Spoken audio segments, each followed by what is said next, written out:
Today I'm preaching a sermon titled, Call That Will Not Be Ignored.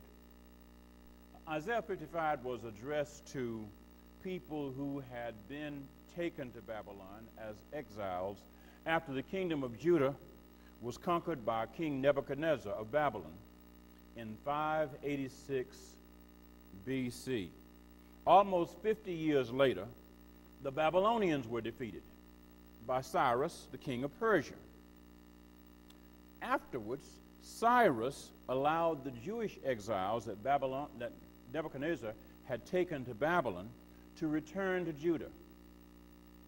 And when Isaiah 55 was written, those exiles faced the uncertainties of returning to Judah and rebuilding their culture, including the temple that the Babylonians had destroyed when Judah was conquered. Now jump forward to the feeding of the 5,000.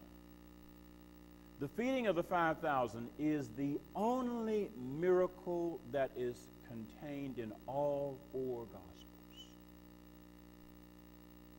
It is the only one in all four of the Gospels. After Jesus learned that John the Baptist had been beheaded by Herod, Jesus went into seclusion to take a bereavement break. But an interesting thing happened when Jesus was trying to take his bereavement break. Desperate people followed him. Desperate people found him. Desperate people brought their sickened bodies and spirits to him while he was trying to take a bereavement break.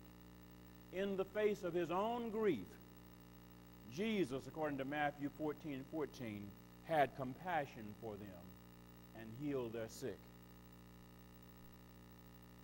After spending a day doing that work, Jesus was suggested by his disciples to dismiss the multitude so they may go into the villages and buy food for themselves. They were in a deserted place. They were in an out-of-the-way place. They were in a wilderness place. And the disciple says, they're not near town. They got to go to town to get the food. And instead, Jesus told the disciples, they don't need to go away. You give them something to eat. And then the disciples explained, we don't have money to buy enough food for all these people. Jesus said, what do you have? Jesus took a small lunch of 5 barley loaves. Cindy's done a wonderful job of preparing a table display of 5 barley rolls. And you see the little fishes? The first grade teacher comes out. The 2 fish. 5 barley loaves and 2 fish for that crowd. Jesus took that little lunch, gave thanks to God, and used that little lunch to feed that huge multitude. The exiled Jews who were on their way back to Judah from Babylon, and the anxious disciples facing hungry and tired thousands of people with 5 barley loaves and 2 little fish are like us. We, like those people, seem to be exiles in the world. Like those people, we live in a society and a world where success is associated with having more than enough. Wealthy, healthy, able to fight others well enough to do and grab and hold on to whatever we want. So what does this sermon have to do for people who live in a world and have no money? What happens to people who are weak? What happens when life uproots us and we have to move into places and experiences where we have more anxieties than answers, we have more debt than dollars, we have more needs than purchase power, and we have more fears than we have friends? What happens when we like the people in the passage from Matthew, live with daily indignities and frustrations associated with being people governed by oppressive rulers and threatened by occupation force kind of police tactics. What happens when we, like people in these lessons, are people living in a world where we suffer from not having enough? The word from Isaiah and the miraculous feeding of the multitude from Matthew remind us that compassion and liberation and hope and justice and peace were never meant to be bought and sold. These passages remind us that God's love and compassion and justice call everyone. How do we read it at Isaiah 55? Oh, everyone who thirsts, come to the waters. And you that have no money, come, buy and eat. Doesn't that strike you odd? You that have no money, come, buy and eat.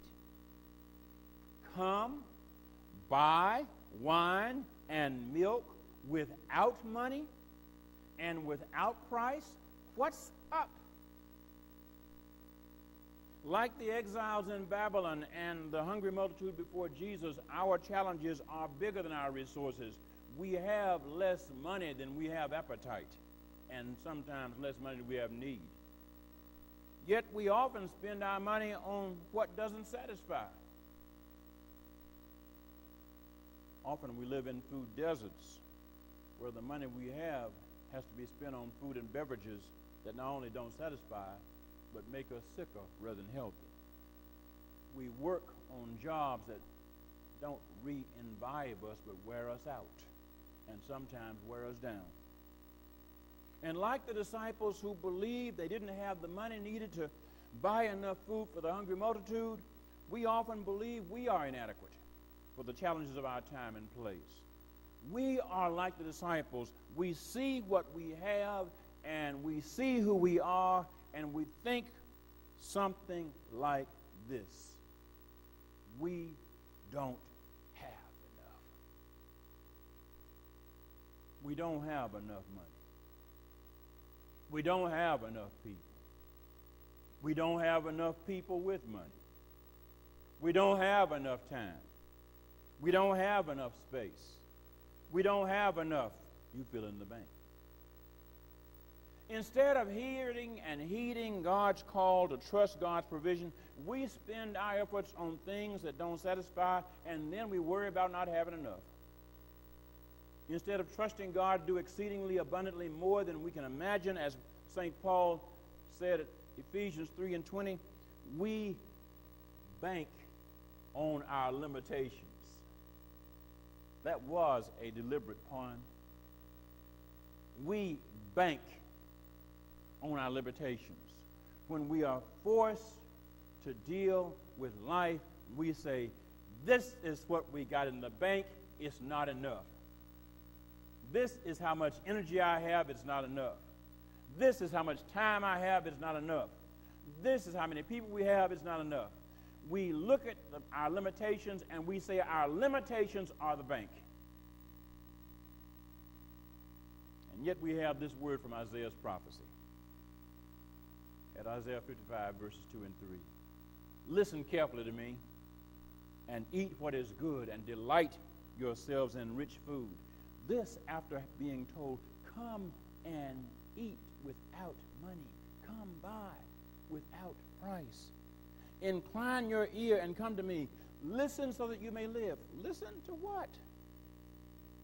God is calling us. God calls us to trust our neediness to God's grace, to God's hope, to God's justice, and God's mercy, and God's peace. God calls us knowing our weakness and our weariness, knowing our poverty, knowing our limitations. God calls us to look beyond what little we have and what little we see ourselves as being, and trust the superabundant grace of God, the superabundant hope of God, the superabundant justice of God, and the superabundant peace of God, to do more than we could ever imagine as possible. God calls us to trust God to open doors of opportunity to us when we don't have keys, don't have friends on the inside, don't know the combination, and don't know how we're going to move ahead. God calls us to remember that God's compassion is bigger than the bank account. God's compassion is bigger than the pantry. God's compassion is bigger than the authority of prideful people. It is bigger than the cruelty of vicious people. It is bigger than the small-mindedness of proud people, and bigger than the small-mindedness of timid people. We may not heed God's call at first, but that doesn't stop God from calling us. This is the call that will not be ignored. We may, like the disciples, tell ourselves and tell God we aren't enough. We're not rich enough. We're not young enough. We're not old enough. We're not smart enough. We're not influential enough. We're not healthy enough, or whatever else enough. But notice what we see in the text from Matthew in the feeding of the 5,000. Notice what Jesus shows us. Jesus shows us that when we trust God with a little bit, God does big stuff. Jesus shows what trusting God can do when one only has 5 barley biscuits and 2 little fish. Jesus shows what good God can do, and God will do, with the stuff we think is too little to be good for anything. God does big and good things despite our littleness, because God is up to something big and good in the world. And here's the big deal. Here's the hallelujah message. Here's the shouting thing. We're the barley loaves. We're the fish. Look at somebody and say, hello, fish. Hello, barley biscuit. Oh, yeah, we're the barley biscuits. We're the fish. We're the too little stuff that's not enough to feed all the stuff that looks like needs to be done. We're the too little number of people that are too little to make a difference. We've got too little. And God again and again and again says, listen, this is exactly what I'm asking you to trust me to do. Do big stuff with little stuff. Do big stuff with little stuff. Little us. Inadequate people like us. Tired people like us. Oppressed people like us. People who have issues like us. Wandering people like us. Suffering people like us. Fearful people like us. God calls us to do great things because we trust the greatness of God's compassion and the goodness of God's power. God calls us to do bold things because we trust the boldness of God's justice. God calls us to do God's kind of things because we trust God to do more than we think we can do with what we see. Our problem is we don't see God. We're looking at us. We're looking at us. God calls us to trust God to make a way out of no way, not to trust us. God calls us to trust God to open doors that no one can shut and shut doors that no one can open, not us. God calls us to trust God to use us to move powerful people out of the way. God calls us to trust God to raise us up from low places, to send help when we never imagined help would come, and to use faithful people in ways that we and the rest of the world never imagined possible. God will do this. And that's why we have this lesson in all four Gospels about 5 little fish, 5 little barley biscuits, and 2 little fish. Because no matter where we are, we need to know that God specializes in supersizing little stuff. You recall McDonald's. You could go in and ask for a Happy Meal, that's a little one. Or you could also go, I want it supersized. And you got big fries and a big drink. God calls us to realize that God specializes in supersizing little stuff.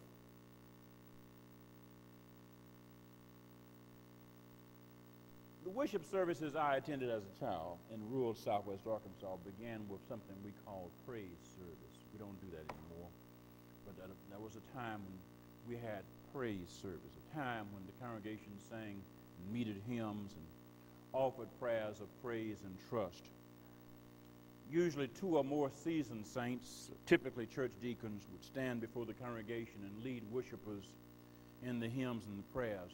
Even Barbara Fay, if there was a piano and a pianist playing, oftentimes there wasn't a pianist if there was a piano.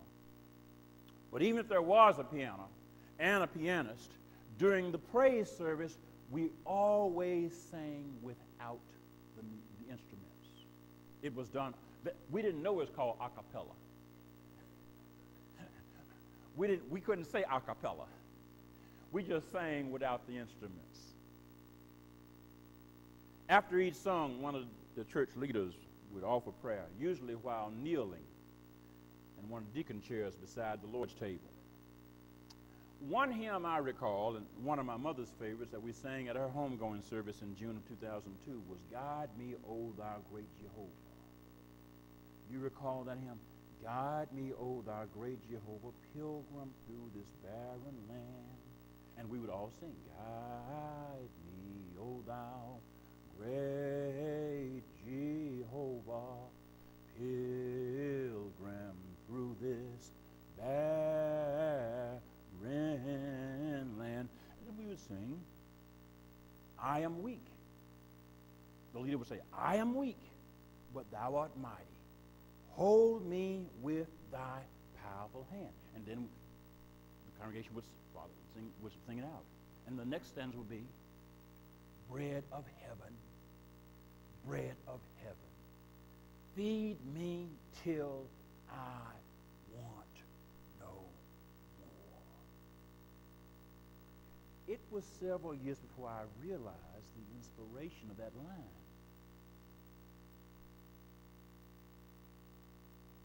That miracle is in all 4 of our Gospels,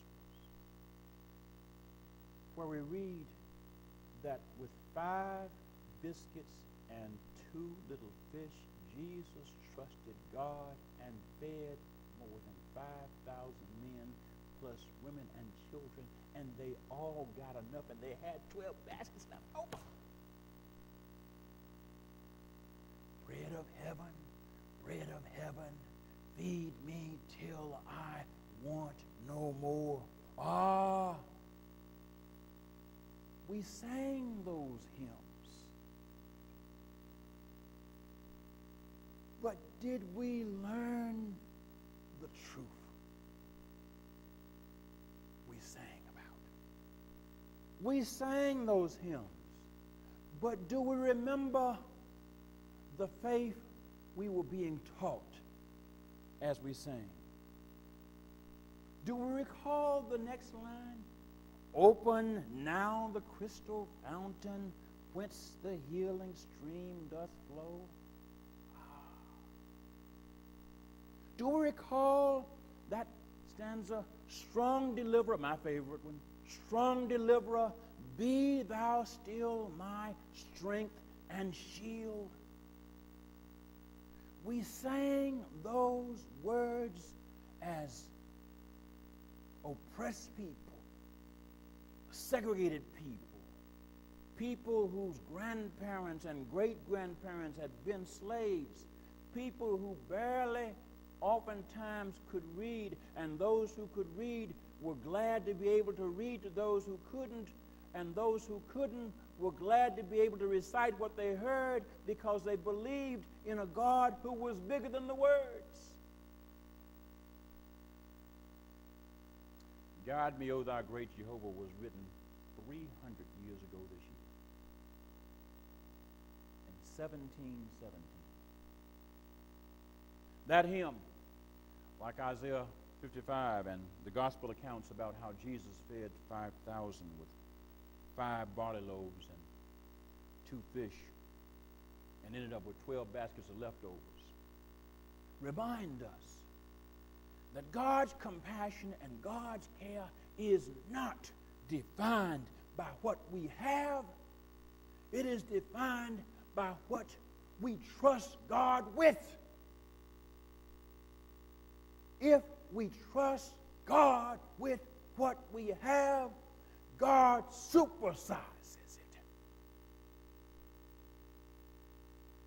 And we can never do more with anything than what God does with what God supersizes.